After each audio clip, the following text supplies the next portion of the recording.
Salam merdeka.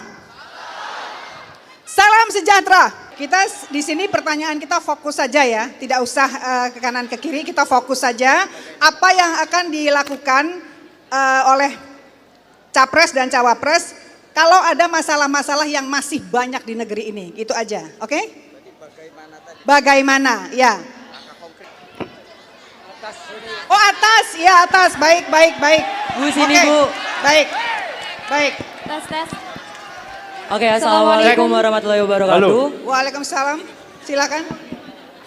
Iya, selamat siang semuanya. Perkenalkan saya Yoga Jafal Zulfikar dari Hubungan Internasional Visip UIN Sunan Ampel Surabaya. Iya, di sini saya ingin bertanya terkait misi nomor 7 dari Bapak Anies dan Caimin terkait memperkuat sistem pertahanan dan keamanan negara. Di sini saya ingin bertanya, bagaimana strategi Pak Anies dalam menghadapi permasalahan fenomena kebijakan internasional saat ini terkait refugees dari Myanmar, yaitu terutamanya suku Rohingya yang menempati di beberapa tempat dan juga yang akan masuk beberapa wilayah ini.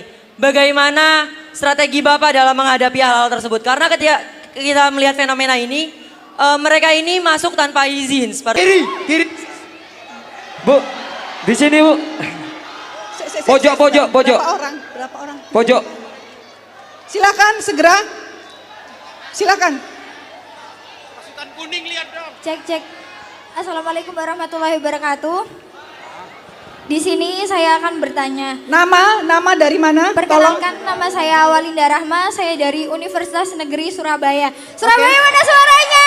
Pak Surabaya melulu Bu. Bapak, bonus demografi di 2023 dan menuju Indonesia emas di 2024. Apa yang dipersiapkan untuk menyiapkan generasi yang unggul atau cemerlang atau whatever? Moderator, Monggo, Mas. Usul. Moderator, usul. Yes. Ini adalah perwakilan dari daerah masing-masing. Dari tadi penanyanya rata-rata dari Surabaya. Kita memiliki hak untuk bertanya. Mohon maaf, tolong ketika Anda berdiri, saya tidak tahu Anda dari mana. Mohon maaf sekali. Ya. Mohon kepada moderator untuk memberikan dari berapa daerah sebagai perwakilan, biar fair. Oke, sebentar. Oke. Oke, saya akan tanya pada floor manager. Mana floor manager? Floor manager. Masih ada berapa penanya lagi yang boleh? Ada berapa penanya lagi? Mana floor manager saya? Berapa? Kami dari Bondowoso Bu. 2. Berapa? Sudah. Tutup. Apanya yang mengkuliti pikiran capres cawapres? Tambah 3 dong. Gitu loh. Sudah selesai, oke. Waktunya gimana? Tambah 1 lagi. Baik, sebentar.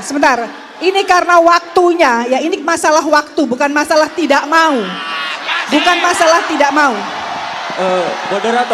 Moderator, mohon izin moderator.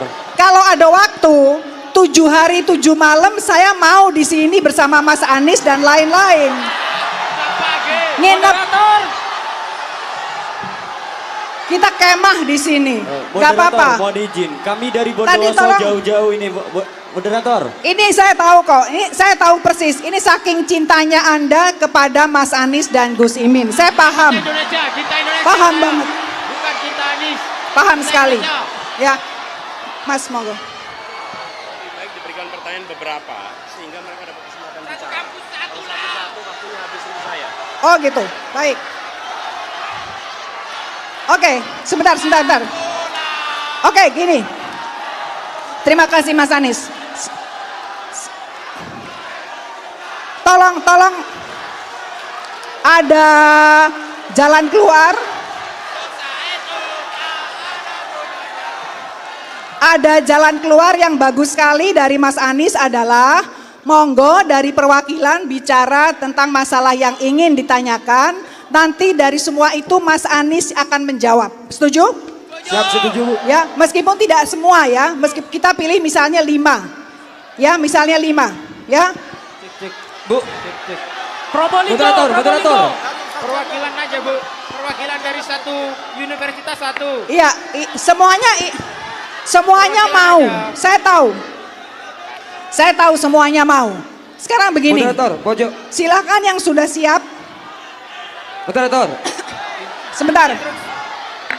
Pertanyaan tadi dari Mbak itu kita keep dulu. Kita keep dulu pertanyaannya, kita keep dulu ya, nggak usah dijawab ya. Sekarang siapa lagi yang mau bertanya? Moderator, pojok, pojok. Moderator. Instruksi moderator. Dari mana? Kami dari Bondowoso Dari dari mana? jam depan. Instruksi. NTT. Instruksi dari moderator. Instruksi moderator. Moderator instruksi. Instruksi. Satu unit. Mohon maaf kami potong, moderator. Baik, terima kasih buat waktu dan kesempatan yang diberikan kepada saya. Saya dari NTT, dari Nusa Tenggara Timur. Ya, baik, saya mau bertanya kepada dua paslon, langsung satu pertanyaan. Ya, di negara kita saat ini masih banyak persoalan yang belum diselesaikan. Misalkan satu, proses penegakan hukum, ya, pengembangan sumber daya manusia belum kita selesaikan. Nah, yang menjadi pertanyaan saya kepada wakil presiden dan calon presiden, ya, kenapa ada pernyataan di setiap kampanye yang menyatakan bahwa kalau Amin menang, kita membela Palestina. Kalau Amin menang, kita bebaskan Palestina. Kenapa kita menggunakan kata seperti itu? Menurut saya, kalau kita mendamaikan Palestina dengan Israel tidak bermasalah. Kenapa menggunakan kata membebaskan dan membela Palestina? Dasarnya apa? Coba. Karena ini negara kita belum selesai, masih bobrok menurut saya. Masih bobrok menurut saya. Dari mana? Sebentar. Dari Jember, mana Jember?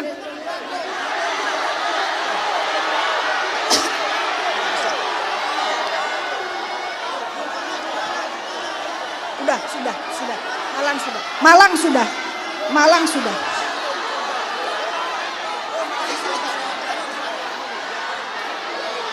Bentar.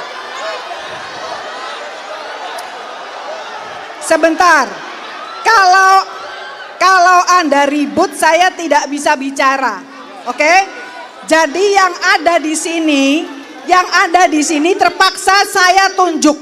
Ya, maaf. Karena waktunya terbatas, yang ada di depan saya tunjuk. Anda tidak boleh protes lagi. Oke? Siapa dari Jember? Jember.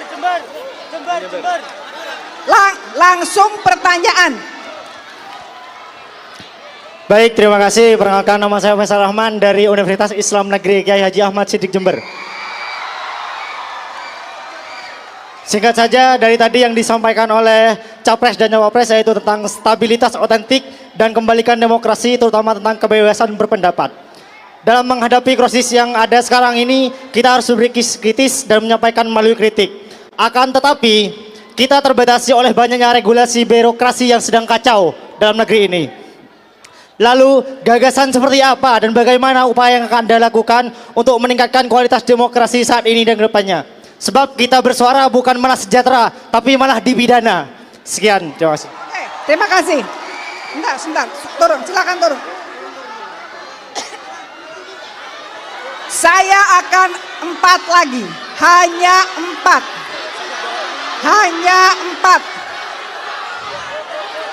Tunjuk aja lu majang. Ya. Madura, dari Madura. Silakan. Ya. Assalamualaikum warahmatullahi wabarakatuh. Saya dari Pamekasan, nama saya Ali Hisam dari Universitas Madura, tepatnya di Pamekasan. Salam pergerakan, salam kebebasan.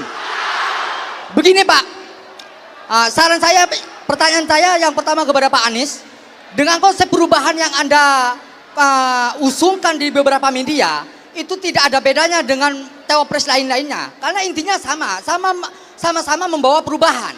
Lah, poinnya apa? yang ingin sampean detailkan itu apa? Yang pertama masalah keadilan. Itu kalau mau dibahas secara apa ya? Mau dibahas secara massa, itu masyarakat seakan-akan percaya kepada Pak Mahfud. Mohon maaf, ini toleransi, ini demokrasi. Loh, kalau berbicara tentang militer, isu militer, Bung Rocky Gerung, guru saya sebagai guru intelektual saya, itu yang lebih paham tentang militer adalah Prabowo Subianto. Sedangkan begini Pak, sedangkan dalam ya, apa yang saya dengar dari sampian, ketika membicarakan beberapa kayaknya seorang penyair, kalau sampian posisinya sebagai cawapres nggak terlalu butuh itu Pak. Kalau Rocky Gerung itu memang pekerjaannya Pak, sehingga demokratis semakin meningkat dan lain sebagainya, itu nggak masalah, oke. Cuman yang lebih detailnya program apa unggulannya yang bisa membedakan. Karena banyak isu sambil mendukung IKN dan lain sebagainya. Itu Pak, mohon maaf. Salam dari Madura. Terima kasih. Berikut dari kota Lumajang.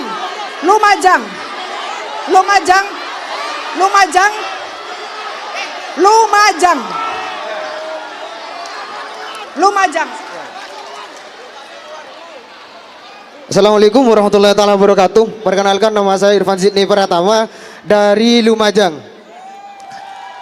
Asal kampus Sekolah Tinggi Agama Islam Miftahul Ulum Lumajang.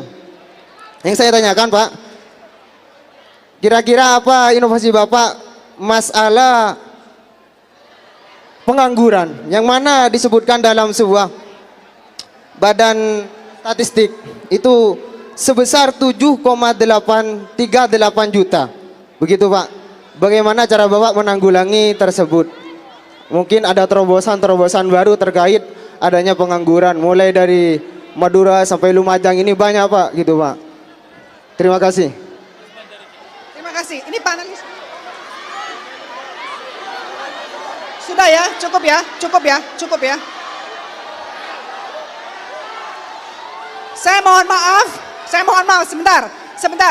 Ini masih ada panelis ya, yang juga perlu kita dengarkan ya. Nanti kapan-kapan kita rame-rame rombongan ke rumah Mas Anies lah nanti, diundang nanti. Adik-adik, saya sangat paham, ini menunjukkan betapa cintanya Anda sekalian kepada Amin. Sangat paham. Baik, kita dengarkan dulu, mungkin tadi Bang Rocky udah nggak sabar lihat kalian seperti ini, langsung beliau berdiri, ya, Nah sekarang sebelum saya ke Bang Rocky, ke Mas Anies dulu dengan pertanyaan-pertanyaan yang tadi, monggo Mas.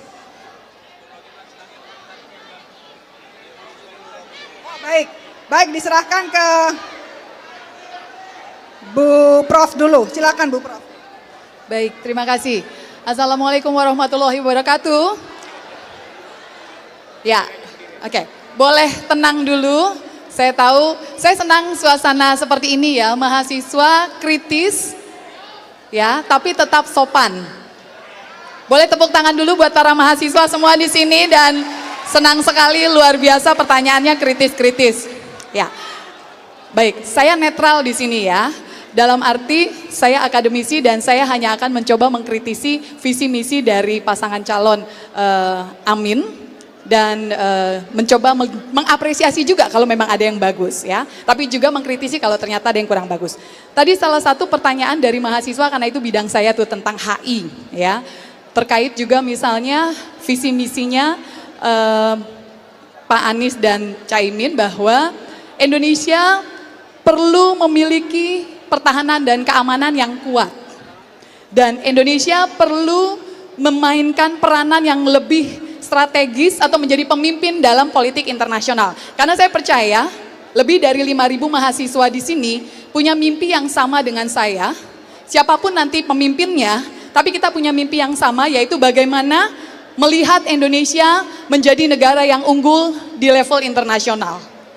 Tepuk tangan dulu dong buat Indonesia. Kita punya mimpi yang sama, bagaimana Indonesia menjadi pemimpin dan masyarakat Indonesia juga menjadi bagian dari global civil society. Jadi Indonesia dan masyarakat Indonesia bukan hanya menjadi korban, tapi kita menikmati semua yang baik yang ada baik di negara ini maupun dalam sistem internasional. Nah, bicara tentang visi nomor 7 tentang pertahanan keamanan, Pak Anies, Caimin, mohon izin. Ketika kita bicara tentang pertahanan dan keamanan yang kuat, pertama yang perlu kita pahami, yang dianggap sebagai ancaman oleh Pak Anies dan Caimin itu sebenarnya apa? Yang kedua, ketika kita bicara tentang ancaman, kita juga perlu tahu, kami perlu tahu sebenarnya yang diancam itu apa atau siapa. Dari sana baru kita bisa melihat strategi seperti apa yang dibutuhkan dalam kondisi keterancaman tadi. Itu satu pertanyaan tapi jadi bagian ya, satu gabungan. Kemudian bicara tentang ancaman dan rasa terancam tadi, kalau kita melihat posisi di antara tiga pasangan ya, kalau boleh saya jujur, Capres-Cawapres ini lumayan menunjukkan, karena kemarin saya nonton yang CSIS Pak Anies, dan saya respect dengan mimpinya Pak Anies yang mau menjadikan Indonesia seperti zaman tahun 50-an yang Indonesia menyelenggarakan konferensi Asia Afrika dan Indonesia benar-benar menjadi leading di sana. Dan mimpi saya juga seperti itu, artinya hari ini Indonesia harus menjadi pemimpin. Nah, masalahnya belakangan ini kalau boleh saya jujur, bahkan calon-calon yang lain juga terkesan melihat Indonesia secara inward looking. Melihat hanya masalah-masalah yang ada di dalam negeri dan kemudian energi habis untuk menyelesaikan masalah di dalam. Padahal kalau mau menjadi pemimpin di internasional atau mau menjadi bagian dari global civil society, Indonesia juga harus outward looking, melihat keluar, melihat posisi Indonesia saat ini bagaimana, seperti apa, dan kondisi internasional juga bagaimana. Yang saya lihat, Indonesia sumber daya alamnya luar biasa, potensi laut luar biasa, potensi ruang angkasa belum ada yang membahas itu dari 3 calon ya, padahal ruang angkasa Indonesia ini luas sekali. Dan untuk menjadi jalur transportasi atau komunikasi itu luar biasa besarnya. Tapi belum ada yang membahas ke sana. Dengan potensi-potensi yang besar, ditambah kondisi kita yang banyakkan inward looking, belum lagi Indonesia juga menghadapi disintegrasi dalam arti gini, sejarah Indonesia menunjukkan bangsa Indonesia itu gampang sekali terpecah belah. Sehingga politik divide et impera itu bisa terjadi di Indonesia dan Indonesia didominasi oleh negara lain selama ratusan tahun. Nah itu yang saya tidak mau lagi terjadi. Artinya gini, pertanyaan saya yang kedua, dengan berbagai situasi tadi, Pak Anies, yang masih terkesan inward looking, kita punya sumber daya alam yang melimpah, kita punya potensi yang besar, tapi kita juga punya kerentanan dalam hal disintegrasi, sementara politik global, negara-negara besar, itu memang sedang menunggu kapan Indonesia pecah. Kapan Indonesia berada di titik lemahnya, sehingga asing, kekuatan global, tinggal masuk mengambil Indonesia atau mereka pura-pura datang seakan-akan kami pahlawan, kami mau bantu Indonesia. Tapi kenyataannya tidak seperti itu. Lalu yang saya mau tanyakan kepada calon presiden dan calon wakil presiden kita sore ini, strategi apa yang sudah dipersiapkan menghadapi berbagai macam kerentanan internal, eksternal, tapi kita juga punya potensi yang luar biasa yang harus dijaga supaya tidak dikuasai asing. Itu saja, terima kasih. Oke, ini banyak banget yang ini harus begini, ini harus begitu, bingung sayanya. Mas Rocky, Anda ditugasi setelah ini untuk monggo. The stage is yours. Oke. Diem lu. Oke ya. 9 tahun lalu ada panggung lebih panjang dari panggung ini di Senayan, warnanya merah. Ada orang di atas karpet merah itu dengan baju putih, dia jalan memberi harapan. Maka oleh majalah Times dieluk-elukkan, dunia mengeluk-elukkan. Tetapi ujian kepemimpinan bukan ketika dia keluar dari panggung. Sama seperti Peragawati, kalau dia keluar dari panggung itu langkah biasa, catwalking. Ujian seorang Peragawati ketika dia ada di ujung panggung, dan dia melakukan U-turn. Itu momen ujian bagi seseorang. Dia bisa sukses keluar dari panggung dengan kamera, tapi begitu di panggung dia pakai high heel, stiletto, hak tinggi, tiba-tiba high heel-nya patah. Maka dia pincang.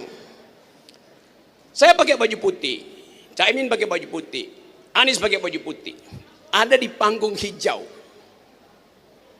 Apa bedanya baju putih saya, baju putih Imin, baju putih Anies dengan baju putih yang dipakai oleh seseorang selama 9 tahun?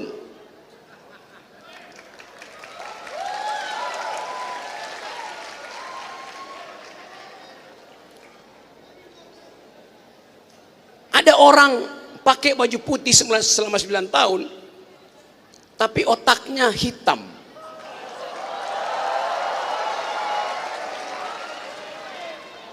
Baju putih dicuci tiap hari bersih, tapi hatinya kotor. Sekarang orang yang sama masih pakai baju putih, tapi putihnya putih pucat, putih ketakutan namanya itu. Bukan putih cahaya. Kita mau bikin perubahan supaya kita ubah. Putih itu mesti putih yang bercahaya, bukan putih karena ketakutan. Itu namanya pale, pucat. Jadi saya percaya bahwa hari ini bangkit sebuah generasi, yaitu generasi yang menggeleng pada kekuasaan, menggeleng pada oligarki. Lagu Anda tadi, lagu para mahasiswa, Anda diminta untuk mengucapkan peradaban demi mereka yang ada di simpang jalan dan bingung mencari arah. Lagu kalian. Pertanyaan saya, Anda harus ada tetap di jalan kebenaran. Bahkan ketika Caimin dan Anies jadi presiden, Anda harus tetap menggeleng. Itu fungsi intelektual. Tapi Anda harus hati-hati. Menggeleng artinya menggerakkan kepala kiri kanan. Menggeleng. Tapi ada juga menggeleng yang tidak mengeluarkan pikiran. Namanya pelangak-pelongok. Jadi Anda mesti bedakan. Menggeleng artinya upaya mengeluarkan pikiran.